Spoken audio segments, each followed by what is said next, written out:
Good morning, let's make some yogurt together. No additives, no garbage, nothing. All you're gonna need is a pot, some milk, obviously, a thermometer, and some culture.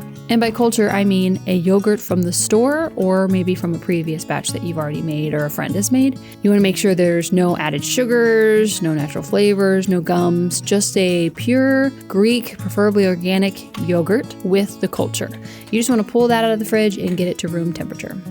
We have a raw milk farmer up the road. I highly recommend finding a A2 farmer around you. Bring it up to 180 degrees slowly and whisk or stir it frequently to prevent burning on the bottom.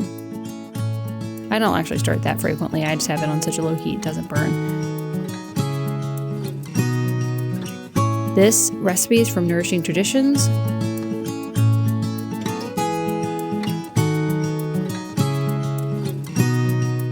So you want to bring it up to 180 degrees.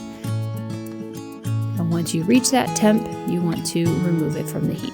So you can do a couple different things here. You can remove it from the heat and just let it sit to the side until it cools off to 110 degrees. For me, I just set it in our sink surrounded by cool water, and that brings the temperature down fairly quick. So once it reaches 110 degrees, I take it over to the counter and now we can mix in the culture. I take 1 cup of yogurt, 2 cups of the milk you just heated, and stir it well. Make sure there's no chunks or anything.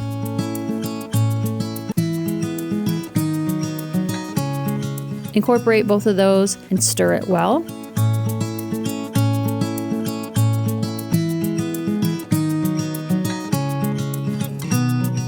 Put the lid back on, put on some towels for insulation, and you can put this in your oven with just the light on. We don't have a light, so what I do is I put our oven on keep warm, and then I turn it off right before I put this yogurt into the oven, and then I let it sit for 18 hours plus. It depends how tangy you like it, how Greek you like it, but now we just wait. And don't forget to that morning sun, folks. You need it for your circadian rhythm. Now this is set overnight. Look at that. Would you look at that? That's yogurt. Now the kind of yellowy white stuff you see is whey.